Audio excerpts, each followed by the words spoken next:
माया पंछी का समूह। अध्याय 20। हैग्रिड की कहानी।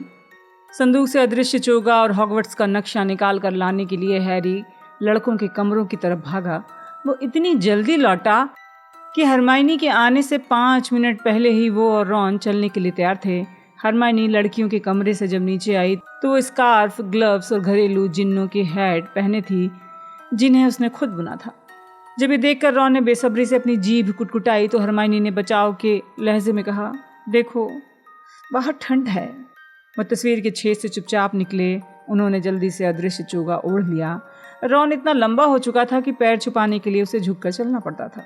धीरे धीरे सावधानी से चलते हुए वो सीढ़ियाँ उतरे। फिल्च या मिसेस नॉरिस को नक्शे में देखने के लिए वो बीच बीच में ठहर जाते। उनकी किस्मत अच्छी थी, उन्हें लगभग सिरकटे निक के सिवाय कोई नहीं दिखा जो हवा में उड़ रहा था। हैरी का दिल बल्लियों उछलने लगा जब उसने हैग्रिड के घर में रोशनी के छोटे सुनहरे चौकोर टुकड़े को देखा। वो जल्दी जल्दी चलने लगा। बाकी दोनों उसके पीछे पीछे टकराते हुए चल रहे थे। वो मोटी होती बर्फ पर चर्र चर्र की आवाज़ करते हुए तब तक चलते रहे जब तक हैग्रिड के कैबिन के सामने वाली लकड़ी के दरवाजे तक नहीं पहुंच गए। हैरी ने अपनी मुट्ठी से 3 बार दस्तक दी। अंदर से एक कुत्ता भौंकने लगा। हैग्रिड, हम हैं। हैरी ने कीहोल से आवाज़ दी। हमें मालूम होना चाहिए था, एक रूखी आवाज़ आई। उन्होंने चोगे में से एक दूसरे की तरफ मुस्कुरा कर देखा। हैग्रिड की आवाज़ से उन्हें पता चल गया। वो इस बात से खुश हुआ था। घर आए अभी 3 सेकंड भी नहीं हुए। रास्ते से हटो फैंग, रास्ते से हटो आलसी कुत्ते। कुंडी सरक गई। दरवाज़ा चर्र से खुला और हैग्रिड का सिर दरार से प्रकट हुआ। हरमाइनी की चीख निकल गई। चुप रहो, हैग्रिड ने तेजी से तीनों के सिर के ऊपर से घूरते हुए कहा। तुम लोग अदृश्य चोगा ओढ़े हुए हो, है ना? अंदर चलो, अंदर आ जाओ। मुझे अफसोस है, हरमाइनी ने कहा जब वो तीनों हैग्रिड के पास से होते हुए अंदर गए। हैग्रिड उन्हें देख सके इसलिए उन्होंने चोगा उतार दिया। हरमाइनी बोली, मैं तो बस ओह हैग्रिड। कुछ नहीं कुछ नहीं, हैग्रिड ने जल्दी से कहा। दरवाज़ा बंद कर लिया। जल्दी से सभी पर्दे लगाने लगा। हैग्रिड के बालों पर खून जम चुका था। उसकी बाईं आँख एक फूले हुए छेद में बदल गई थी। उसकी आंख पर बैगनी और काले निशान थे। उसके चेहरे और हाथों पर बहुत से घाव थे जिनमें से कुछ में से तो अभी खून निकल रहा था। वो धीरे धीरे चल रहा था जिससे हैरी को शक था कि उसकी हड्डियां कुछ टूटी होंगी। ये स्पष्ट था कि वो अभी अभी लौटा है। एक कुर्सी पर उसका मोटा काला यात्री चोगा पड़ा था। एक झोला दीवार से टिका हुआ था जो इतना बड़ा था कि उसमें कई छोटे बच्चे समा सकते थे। तुम्हें क्या हुआ है? हैरी ने पूछा जबकि फैंग उन सभी के चारों तरफ नाचता रहा, उनके चेहरों को चाटने की कोशिश करता रहा। तुम्हें बताया ना, कुछ नहीं हुआ, हैग्रिड ने दृढ़ता से कहा। एक कप चाय चलेगी? रहने दो, तुम्हारी हालत बहुत खस्ता है। हमने तुमसे कहा ना, हम ठीक हैं।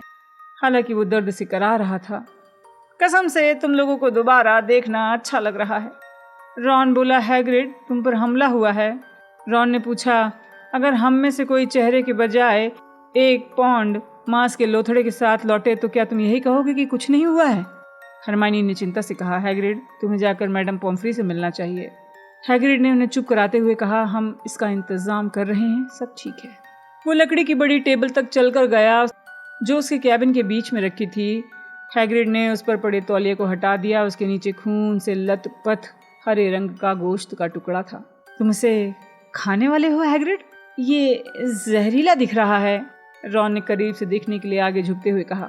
ये ऐसा ही दिखता है, ड्रैगन का गोश्त है और हम खाने के लिए नहीं लाए हैं। उसने गोश्त का टुकड़ा उठाकर अपने चेहरे की बाईं तरफ चिपका लिया। उसकी दाढ़ी पर हरा खून बहने लगा। उसने संतुष्टि की हल्की आह भरी। ये अच्छा है, इससे जलन कम होती है। हैरी ने पूछा, बताओ तो तुम्हारे साथ क्या हुआ? नहीं बता सकते हैरी, ये बहुत गोपनीय है, हमारी नौकरी चली जाएगी।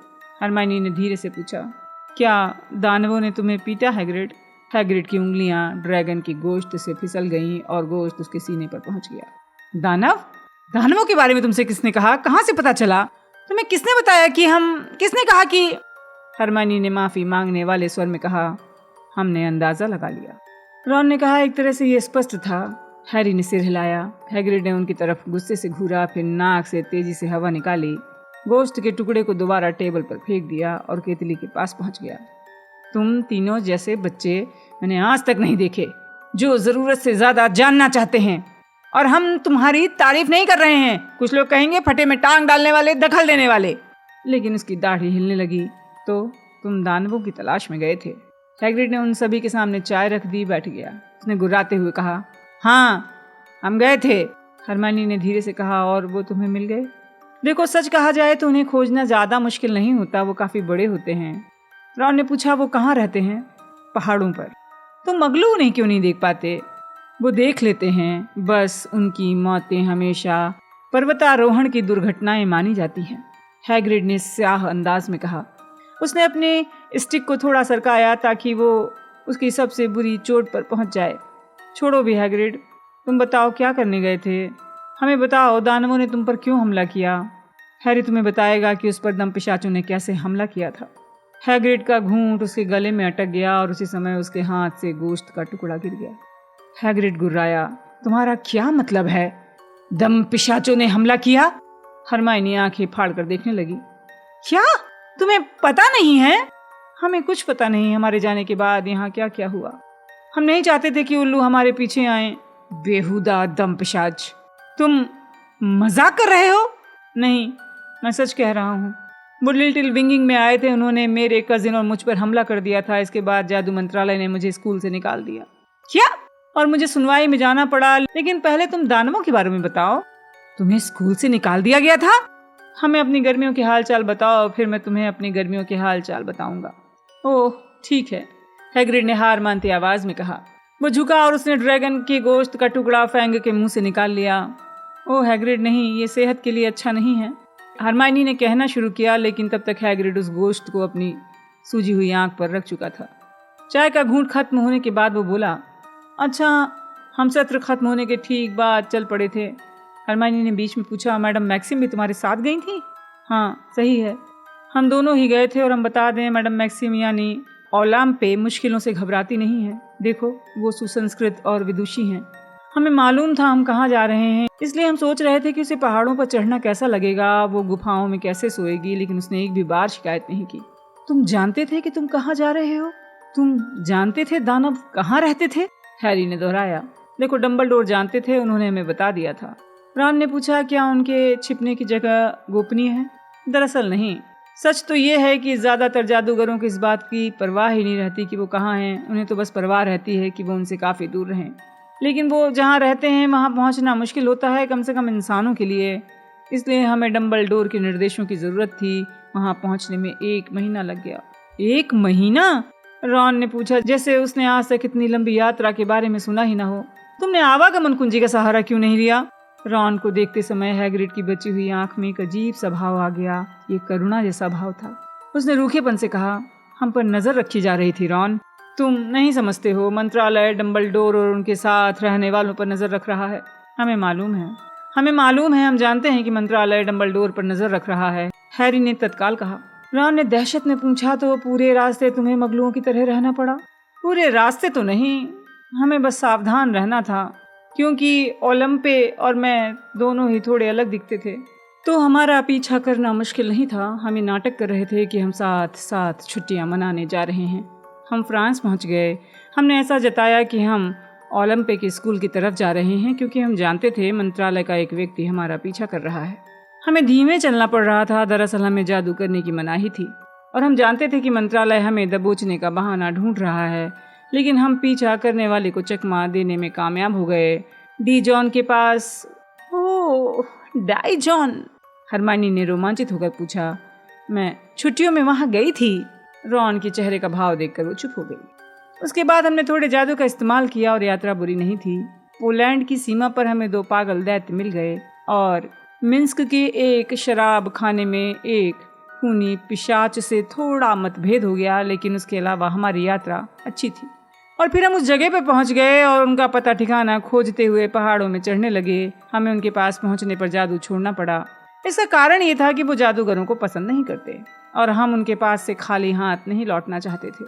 दूसरा कारण ये था कि डंबलडोर ने हमें चेतावनी दी थी कि तुम जानते हो, कौन भी दानवों का समर्थन हासिल करने की कोशिश करेगा। उन्होंने हमें बता दिया था कि शायद उसने उनके पास पहले ही अपना दूत भेज दिया होगा। हैग्रिड ने रुककर चाय का एक लंबा घूंट लिया। आगे बताओ। वो मिल गए। एक रात को हम पहाड़ की चोटी पर चढ़े, नीचे तलहटी में दानव लेटे हुए थे। उन्हें देखकर लग रहा था जैसे छोटे छोटे पहाड़ हिल रहे हों। वो कितने बड़े होते हैं? रॉन ने धीरे से पूछा। लगभग 20 फुट, कुछ तो 25 फुट की भी हो सकते हैं। और वो कितने थे? हमें लगता है 70-80 होंगे। बस इतने ही? हरमाइनी बोली। हाँ, 80 बचे हैं, जबकि एक वक्त उनकी संख्या बहुत ज़्यादा थी। दुनिया भर में उनकी सैकड़ों प्रजातियां थीं, लेकिन वो कई सदियों से नष्ट हो रहे हैं। जाहिर है कुछ को जादूगरों ने मार डाला, लेकिन ज़्यादातर आपस में ही लड़ मरे। और अब वो पहले से ज़्यादा तेज़ी से मर रहे हैं। उन्हें एक दूसरे के इतने करीब रहने के लिए नहीं बनाया गया है। डंबलडोर कहते हैं ये हमारी गलती है। जादूगरों ने ही उन्हें हमसे दूर जाकर रहने के लिए विवश किया है। उनके पास अपनी सुरक्षा के लिए एकजुट होने के अलावा कोई विकल्प नहीं है। हैरी ने कहा, तुमने उन्हें देखा, फिर क्या हुआ? देखो, हमने सुबह होने का इंतज़ार किया। हम अंधेरे में उनके पास नहीं जाना चाहते थे, वरना हम खतरे में पड़ जाते। रात को लगभग 3 बजे वो अपनी अपनी जगह पर बैठे बैठे ही सो गए। हम सोने की हिम्मत नहीं जुटा पाए। खैर, सुबह की रोशनी में हम उससे मिलने गए। बस ऐसे ही? रॉन ने स्तब्ध दिखते हुए पूछा। तुम सीधे दानवों के शिविर में घुस गए? हैग्रिड बोला, डंबलडोर ने हमें बता दिया था ये कैसे करना है। गुर्ग को तोहफे दो और उसके प्रति सम्मान दिखाओ। हैरी ने पूछा, किसे तोहफे दो? गुर्ग यानी मुखिया को। रॉन ने पूछा, तुम्हें कैसे पता चला कौन सा दानव गुर्ग था? हैग्रिड मजे लेते हुए मुस्कुराया। कोई दिक्कत नजर नहीं आई। वो सबसे बड़ा, सबसे बदसूरत और सबसे आलसी था। बैठा बैठा हुक्म चला रहा था। हरमाइनी ने सांस रोककर पूछा, और तुम ऊपर चलकर उसके पास गए? नहीं, हम नीचे उतरकर उसके पास पहुंचे, क्योंकि वो घाटी में लेटा हुआ था। वे लोग 4 ऊंचे पहाड़ों की तराई में रहते थे। पास में ही एक बड़ी झील थी और कारकस झील के पास लेटा लेटा बाकी दानवों को हुक्म दे रहा था कि वो उसे और उसकी पत्नी को खाना दें। ओलंपे और हम पहाड़ी से नीचे उतरे। हमने अपना तोहफा ऊंचा किया। हमने अपनी निगाह गुर्ग पर जमाए रखी और बाकी दानवों को नज़रअंदाज कर दिया।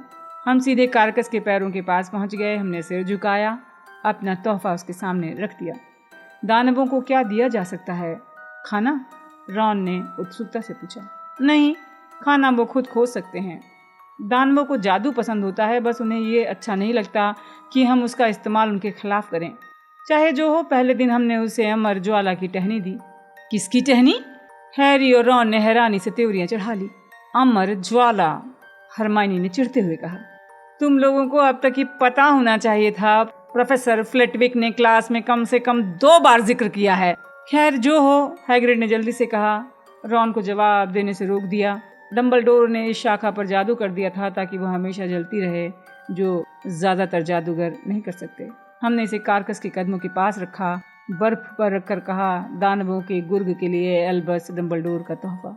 उन्होंने आपका अभिवादन किया है। हैरी ने उत्सुकता में पूछा, कारकस ने क्या कहा? कुछ नहीं, उसे अंग्रेजी नहीं आती थी, लेकिन उसे कोई फर्क नहीं पड़ा, हैग्रिड ने बिना विचलित हुए कहा। डंबलडोर ने हमें चेतावनी दे दी थी कि ऐसा हो सकता है। कारकस जानता था उसे क्या करना है। उसने चिल्लाकर अंग्रेजी जानने वाले 2 दानवों को बुलाया और उन्होंने दुभाषिए का काम किया। रॉन ने पूछा, और तोहफा उसे पसंद आया? ओह हाँ, जब वो समझ गए कि ये क्या है तो तूफान मच गया। बहुत खुश हुआ। इसके बाद हमने कहा, एल्बस डंबलडोर गुर्ग से आग्रह करते हैं कि वो उनके दूत से बात कर लें। उनका दूत अगले दिन एक और तोहफा लेकर आएगा। हरमाइनी ने पूछा, तुमने उसी दिन गुर्ग से बात क्यों नहीं की? डंबलडोर चाहते थे कि हम ये काम धीरे धीरे करें। उन्हें ये देख लेने दें कि हम अपने वादे निभाते हैं। हम कल फिर आएंगे, उन्हें एक नया तोहफा देंगे। हम अगर अगले दिन नया तोहफा देते तो अच्छा प्रभाव पड़ता है ना। उन्हें पहले तोहफे की जांच करने का समय दो और जान लेने दो कि अच्छा है। इससे वो और तोहफों के लिए उत्सुक होंगे। हमने एक छोटी सी गुफा में रात बिताई। अगली सुबह हम दोबारा गए। हमने पाया कारकस हमारा इंतज़ार कर रहा था, उत्सुक था। और तुमने उससे बात की? ओह हाँ, हमने पहले उसे तोहफे में बेहतरीन लड़ाकू हेलमेट दिया जिसे पिशाचों ने बनाया था, जिसे तोड़ा नहीं जा सकता। फिर हमने उससे बैठकर बातें की। उसने क्या कहा? ज़्यादा नहीं, ज़्यादातर सुनता रहा, लेकिन संकेत अच्छे थे। उसने डंबलडोर के बारे में सुना है। उसने सुना था कि डंबलडोर ने ब्रिटेन के आखिरी दानवों को मारने के खिलाफ संघर्ष किया था। कारकस डंबलडोर की बात सुनने में काफ़ी रुचि लेता दिख रहा था। कुछ दानव भी, खासकर अंग्रेजी समझने वाले, करीब आकर सुनने लगे। जब हम उस दिन वहाँ से लौटे तो हमें कामयाबी की उम्मीद थी, लेकिन रात को सब गड़बड़ हो गया। रॉन ने पूछा, क्या मतलब है? जैसा कि हमने कहा था, दानव एक साथ रहने के लिए नहीं बने हैं। वो इतने बड़े समूह में रहने के लिए नहीं हैं। वो खुद मुख्तार होते हैं। वो हर 1-2 हफ्ते बाद लड़ने लगते हैं। दानव एक दूसरे से लड़ते हैं और दानवियाँ एक दूसरे से। पुरानी प्रजातियाँ एक दूसरे से लड़ती हैं। जाहिर है इन झगड़ों का कारण खाना, आग और सोने की जगह नहीं होती है। उनकी प्रजाति लुप्त होने की कगार पर है, इसलिए कोई भी ये सोचेगा कि उन्हें एक दूसरे को सहारा देना चाहिए। लेकिन उस रात को गहरी लड़ाई छिड़ गई। हम अपनी गुफा के बाहर नीचे घाटी की तरफ देखते रहे। जब सूरज निकला तो बर्फ लाल हो चुकी थी। उसका सिर झील के पास पड़ा हुआ था। किसका सिर? हरमाइनी ने आ भरी। कार्कस का। अब उसकी जगह नया गुर्ग बन गया था। उसका नाम गोल्गोमैथ था। उसने गहरी आ भरी। देखो, हमने इस बात की कल्पना नहीं की थी। हमारे मन में भावना थी कि गोल्गोमैथ हमारी बात सुनने के लिए इतना उत्सुक होगा या नहीं, लेकिन हमने कोशिश तो करनी ही थी। हम अगले तोहफे को लेकर नीचे गए जो हम कार्कस को देने वाले थे। अपना मुंह खोलने से पहले हम जान गए थे हमारी कोशिश सफल नहीं होगी। वो वहाँ पर कार्कस का हेलमेट पहने बैठा था। हमारे करीब पहुँचने पर उसने हमें गुस्से से देखा। वो बहुत बड़ा था, बहुत बड़ा दानव। उसके बाल काले थे, दांत भी काले थे। उसके गले में हड्डियों का हार था, कुछ तो इंसानियों की हड्डियों का लग रहा था। तो हमने कोशिश की, ड्रैगन की खाल का एक बड़ा रोल दिखाया और कहा, दानवों की मुखिया के लिए तोहफा। अगले ही पल उसके 2 साथियों ने हमें पकड़कर हवा में उल्टा लटका दिया। तुम छूटे कैसे? हैरी ने पूछा। अगर आलम पे नहीं होती तो नहीं छूट पाते। उसने अपनी छड़ी निकाली और बहुत तेजी से जादू किया। हमने इतना तेज जादू पहले कभी नहीं देखा था। बहुत ही अद्भुत। जिन 2 दानवों ने हमें पकड़ रखा था, उसने उनकी आंखों में कंजक्टिवाइटिस का शाप दिया, जिससे उन्होंने हमें तत्काल छोड़ दिया। लेकिन इससे हम मुश्किल में पड़ गए क्योंकि हमने उनके खिलाफ जादू कर दिया था। दानव जादूगरों की इसी बात से चिढ़ते थे। हमें ये काम करना ही था, लेकिन हम जानते थे अब हम उनके शिविर में नहीं जा सकते थे। हरमाइनी ने पूछा, अगर तुम वहाँ पर सिर्फ 3 दिन रहे तो तुम्हें घर लौटने में इतना समय कैसे लगा? हम 3 दिन में हार मानकर नहीं लौटे। डंबलडोर तो हमारे भरोसे बैठे थे, लेकिन तुम्ही ने तो अभी कहा कि तुम किसी तरीके से वहाँ नहीं जा सकते थे। दिन की रोशनी में नहीं जा सकते थे। हमें इसके बारे में दोबारा सोचना पड़ा। 2-3 दिन गुफा में रहकर देखते रहे और हमने जो देखा वो हमें अच्छा नहीं लगा। क्या उसने और सिर उखाड़े? नहीं, काश ऐसा हुआ होता। क्या मतलब? हमारा मतलब है, हमें जल्दी ही पता चल गया उसे सभी जादूगरों से मिलना नापसंद नहीं था, सिर्फ हमसे मिलना नापसंद था। हैरी ने तत्काल कहा, प्राणभक्षी? हाँ, उनमें से 2 हर दिन उससे मिलते थे और उसे तोहफे देते थे और वो उन्हें उल्टा नहीं लटकाता था। रॉन ने पूछा, तुम्हें कैसे पता चला वो प्राणभक्षी थे? क्योंकि उनमें से हम एक को पहचानते थे। मैकनियर याद है, जो बकबीक को मारने आया था? वो सरफिरा है। उसे भी खून खराबा उतना ही पसंद है जितना कि गोल्गोमैथ को। हैरी ने हताशा में पूछा, तो मैकनियर ने दानवों को राजी कर लिया कि वो तुम जानते हो कौन का साथ दें? हमने और आलम्पे ने इस बारे में बातचीत की। हम इस नतीजे पर पहुंचे कि अगर मुखिया तुम जानते हो कौन के पक्ष में है तो इसका ये मतलब नहीं है कि सभी दानव उनके पक्ष में होंगे। हम दूसरे दानवों को राजी करने की कोशिश करते हैं जो गोल्गोमैथ को मुखिया के रूप में पसंद नहीं करते थे। रॉन ने पूछा, तुम्हें कैसे पता चला वो कौन से थे? देखो, मार मार कर उनका कचूमर बना दिया गया था। वो गोल्गोमैथ के रास्ते से हटकर हमारी तरह गुफाओं में छुप गए थे, इसलिए हमने रात को गुफाओं में झांक कर देखने का फैसला किया। रॉन ने सम्मान के साथ कहा, तुम रात को दानवों की तलाश में अंधेरी गुफाओं में गए? हैग्रिड बोला, देखो, हमें दानवों की चिंता नहीं थी, प्राणभक्षियों की थी। शायद गोल्गोमैथ ने उन्हें हमारे बारे में बता दिया था। रात को जब दानव सो रहे थे और हम गुफाओं में झांकना चाहते थे तो मैकनियर और दूसरा जादूगर पहाड़ों में हमारी तलाश में भटक रहे थे। हमें ओलंपे को रोकना पड़ा, वरना वो उन पर हमला कर देती। फिर क्या हुआ? क्या तुम दूसरे दानवों के पास गए? ओह हाँ, हम गए। कार्कस के मरने के बाद तीसरी रात को हम अपनी गुफा से बाहर निकले। 6वीं गुफा में हमें 3 दानव मिल गए जो छुपे हुए थे। हरमाइनी ने पूछा, तुम्हें देखते ही उन्होंने तुम पर हमला नहीं किया? हैग्रिड बोला, अगर उनकी हालत ठीक होती तो वो ऐसा करते, लेकिन वो बुरी तरह घायल थे। गोल्गोमैथ के साथियों ने उन्हें पीट पीट कर अधमरा कर दिया था। होश में आने पर वो रेंग कर पास वाली गुफा में छिप गए थे। खैर, एक अंग्रेजी जानता था और उसने बाकी दानवों को हमारी बात समझा दी थी। उन्हें हमारी बात बुरी नहीं लगी, इसलिए हम जाकर घायलों से मिलते रहे। मुझे लगता है कि एक वक्त तो ऐसा था जब हमने उनमें से 6 या 7 को मना लिया था। एक वक्त से तुम्हारा क्या मतलब है हैग्रिड? हरमाइनी ने पूछा। गोल्गोमैथ के साथियों ने गुफाओं पर धावा बोल दिया। उसके बाद बचे हुए दानव हमारी शक्ल तक देखने को तैयार नहीं हुए। रॉन ने निराश दिखते हुए कहा। तो एक भी दानव नहीं आ रहा है? नहीं। ड्रैगन का गोश्त अपने चेहरे पर ज़्यादा ठंडे हिस्से से चिपकाते हुए बोला, लेकिन हमने वो कर दिया है जो हम करने गए थे। हमने उन्हें डम्बलडोर का संदेश दे दिया है। मुझे लगता है कि वो उसे भूलेंगे नहीं। हो सकता है कि गोल्गोमैथ को नापसंद करने वाले दानव कहीं दूर चले जाएं। हो सकता है कि वो ये याद रखें कि डम्बलडोर उनके प्रति दोस्ताना है। हो सकता है कि वो लोग हमारे साथ आ जाएं। अब बर्फ खिड़की पर जमा हो रही थी। हैरी को एहसास हुआ कि उसके दुशालों के घुटने गीले थे। फैंग हैरी की गोद में सिर रखकर लार टपका रहा था। जब तुम वहाँ थे तो क्या तुम्हें अपनी माँ के बारे में पता चला? हैग्रिड ने अपनी सही सलामत आंख से हरमाइनी को देखा। वो घबरा गई। मुझे अफसोस है, मैं भूल गई थी। हैग्रिड ने कहा, मर गई। उन्होंने हमें बताया, बरसों पहले मर गई। ओह, मुझे अफसोस है। हैग्रिड ने अपने विशाल कंधे उचका दिए। कोई ज़रूरत नहीं है, हमें उनकी ज़्यादा याद नहीं आती है। वो बहुत बढ़िया माँ नहीं थी। रॉन ने पूछा, तुम पर हमला किसने किया? हम पर हमला नहीं हुआ है, हैग्रिड ने जोर से कहा। हम, लेकिन उसके बाकी शब्द दरवाजे पर अचानक हुई दस्तक के शोर में डूब गए। हरमाइनी ने सांस खींची। उसका मग छूट गया और फर्श पर गिरकर टूट गया।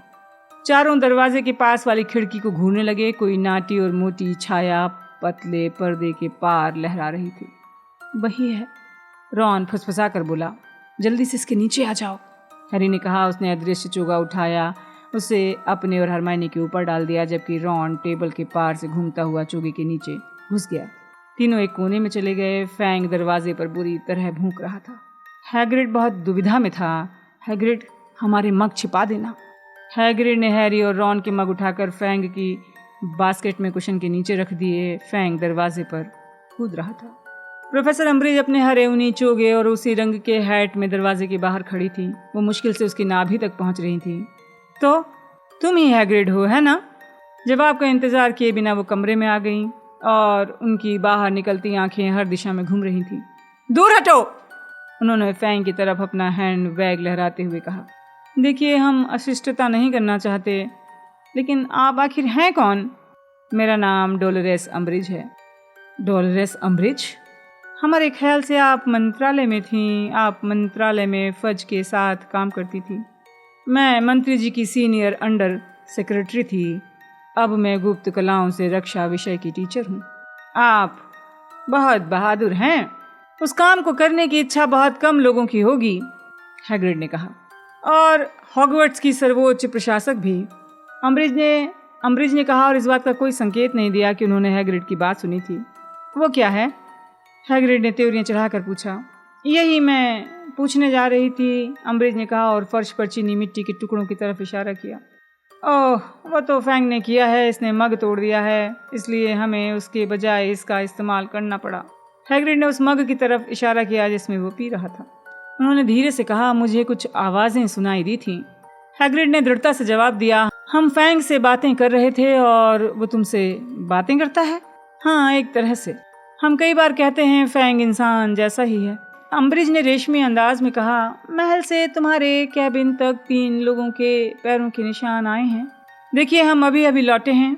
हैग्रिड ने झोले की तरफ अपना विशाल हाथ लहराते हुए कहा, कोई आया होगा, हम उससे नहीं मिले होंगे, लेकिन तुम्हारे कैबिन के दरवाजे से जाने वाले कदमों के निशान नहीं हैं। देखिए, हम नहीं जानते। अम्ब्रिज पलटी, पूरे कैबिन में घूमकर चारों तरफ ध्यान से देखने लगी, झुककर पलंग के नीचे झांका। फिर हैग्रिड की अलमारी देखी। वो उस जगह से 2 इंच दूर से निकली जहां हैरी, रॉन और हरमाइनी दीवार से टिक कर खड़े थे। हैग्रिड खाना बनाने के लिए जिस विशाल कढ़ाई का इस्तेमाल करता था, उसमें सावधानी से देखने के बाद वो मुड़कर पूछने लगी, तुम्हें क्या हुआ है? ये चोटें कैसे लगीं? हैग्रिड ने जल्दी से अपने चेहरे से ड्रैगन का गोश्त हटा दिया। उसकी आंख के चारों तरफ की काली और बैगनी चोटें साफ दिख रही थीं। उसने कमज़ोर आवाज़ में कहा, ओह, हमारे साथ दुर्घटना हो गई थी। किस तरह की दुर्घटना? हम गिर गए थे, उन्होंने ठंडेपन से दोहराया। तुम गिर गए थे? हाँ, एक दोस्त के घोड़े से। हम झाड़ू पर नहीं उड़ते, झाड़ुएं हमारा वजन नहीं संभाल सकती। हमारा एक दोस्त अब्रेक्सान में घोड़े पालता है। हमें नहीं पता कि आपने उन्हें कभी देखा है या नहीं। बहुत बड़े और पंखदार होते हैं। हैग्रिड की बकवास के बीच ठंडेपन से हस्तक्षेप करते हुए अम्ब्रिज ने कहा, तुम कहाँ गए थे? सत्र को शुरू हुए 2 महीने हो चुके हैं। वैकल्पिक टीचर को तुम्हारी क्लासें लेनी पड़ रही हैं। तुम्हारा कोई साथी टीचर मुझे तुम्हारे पते ठिकाने की जानकारी नहीं दे पाया। तुम गए कहाँ थे? उसने कहा, हम अपनी सेहत ठीक करने गए थे। सेहत ठीक करने? प्रोफेसर अम्बरीज ने दोहराया। उनकी आंखें हैग्रिड के रंगहीन सूजे हुए चेहरे पर पड़ी, जिस पर से ड्रैगन का खून धीरे धीरे उसके कुर्ते पर टपक रहा था। अच्छा, हाँ, थोड़ी ताज़ी हवा खाने, अम्बरीज ने मीठी आवाज़ में कहा। हाँ, गेम कीपर के रूप में ताज़ी हवा मुश्किल से ही मिलती होगी। देखिए, हम हवा पानी बदलने गए थे। अम्बरीज ने तेज़ी से पूछा, पहाड़ों पर? पहाड़? नहीं, हमारे लिए तो दक्षिणी फ्रांस ही ठीक है, थोड़ी सी धूप और समुद्र का किनारा। अच्छा, तुम्हारी चमड़ी तो सूर्य की रोशनी में ज़्यादा जली हुई दिख नहीं रही। हाँ, हैग्रिड ने मुस्कान लाने की कोशिश करते हुए कहा। हैरी ने देखा, उसके 2 दांत भी गायब थे। अम्बरीज ने उसकी तरफ ठंडेपन से देखा, उसकी मुस्कान कमज़ोर पड़ गई। जाहिर है, मैं मंत्री जी को तुम्हारे देर से लौटने के बारे में सूचित करूंगी। ठीक है, हैग्रिड ने सिर हिलाया। तुम्हें पता होना चाहिए, सर्वोच्च प्रशासक होने के नाते ये मेरा दुर्भाग्यपूर्ण लेकिन आवश्यक कर्तव्य है, मैं अपने साथी टीचर्स का इंस्पेक्शन करूं। हैग्रिड ने सूनेपन से दोहराया, आप हमारा इंस्पेक्शन कर रही हैं? ओह हाँ, मंत्रालय ने ठान लिया है, वो उन टीचर्स को बाहर निकाल देगा जो संतोषजनक नहीं हैं। Good night Hagrid. वो चली गई। दरवाज़ा बंद हो गया। हैरी अदृश्य चोगा उतारने वाला था, लेकिन हरमाइनी ने कलाई पकड़ ली। अभी नहीं, हो सकता है वो अभी गई ना हो। हैग्रिड भी इसी दिशा में सोच रहा था। वो कमरे के पार गया, उसने पर्दे को 1 इंच खोला। उसने धीमी आवाज़ में कहा, वो महल की तरफ लौट रही है। हे भगवान, टीचर्स का इंस्पेक्शन? हाँ, ट्रिलोनी पहले ही प्रोबेशन पर है। हैग्रिड, ये बताओ, क्लास में तुम हमें क्या पढ़ाने की योजना बना रहे हो? ओह, उसके बारे में चिंता मत करो, हमने बहुत सारी चीज़ों की योजना बना रखी है, तुम देखना, वो सचमुच बहुत ख़ास हैं। हरमाइनी ने झिझकते हुए पूछा। अच्छा, किस तरह से ख़ास? हम नहीं बताएंगे, हम बताकर तुम्हारा मज़ा ख़राब नहीं करना चाहते। देखो हैग्रिड, अगर तुम क्लास में किसी खतरनाक प्राणी को ले आए तो प्रोफेसर अम्बरीज ज़्यादा खुश नहीं होंगी। खतरनाक? हैग्रिड ने बड़े प्यार से देखते हुए कहा। बेवकूफ़ मत बनो, मैं तुम लोगों को कोई खतरनाक चीज़ नहीं दूंगा, मतलब वो अपना ख्याल खुद रख सकते हैं। हरमाइनी ने गंभीरता से कहा। हैग्रिड, तुम्हें अम्बरीज के इंस्पेक्शन में पास होना है, और ऐसा करने के लिए अच्छा रहेगा अगर वो ये देखें कि तुम हमें पोरलॉक्स की देखभाल करना सिखा रहे हो या नॉल्स और हेजहॉग के बीच फ़र्क करना बता रहे हो। लेकिन हरमाइनी, ये चीज़ें दिलचस्प नहीं हैं। हमारे पास जो चीज़ है वो बहुत प्रभावी है, हम उसे बरसों से पाल रहे हैं। हमें लगता है कि ब्रिटेन में सिर्फ हमारे पास ही इसका एकमात्र पालतू समूह है। हैग्रिड प्लीज़, अम्बरीज उन टीचर्स को बाहर निकालने का बहाना ढूंढ रही हैं जिन्हें वो डम्बलडोर के करीब समझती हैं। प्लीज़ हैग्रिड, कोई नीरस चीज़ पढ़ाओ जो हमारे OWL में आने वाली हो। हैग्रिड ने सिर्फ जम्हाई ली और कोने में रखे विशाल पलंग की तरफ एक आंख से हसरत भरी निगाह डाली। सुनो, दिन बहुत लंबा था, अब रात हो चुकी है। Oh sorry. उसने हरमाइनी के कंधे को हल्का सा थपथपाया, जिससे हरमाइनी के घुटने मुड़ गए और वो धम से फर्श पर गिर गई। ओह सॉरी, उसने हरमाइनी का दुशाला पकड़कर उठाते हुए कहा। बेहतर होगा तुम लोग लौट जाओ और अपने पीछे अपने पैरों के निशान मिटाना मत भूलना। मुझे नहीं पता था कि उसे तुम्हारी बात समझ में आई थी, रॉन ने कुछ समय बाद कहा। जब ये जांच करने के बाद कि रास्ता साफ है, वो तेज़ गिरती बर्फ़ के बीच से होते हुए महल लौट गए। चलते समय उनके पीछे कदमों के निशान नहीं थे। हरमाइनी लोपन सम्मोहन करती जा रही थी। तो मैं फिर कल उसके पास आऊँगी, अगर ज़रूरत पड़ी तो मैं उसकी क्लास की पूरी योजना बना दूँगी। अगर वो ट्रिलोनी को बाहर निकालना चाहें तो मुझे परवाह नहीं है, लेकिन उन्हें हैग्रिड को नहीं निकालने दूँगी।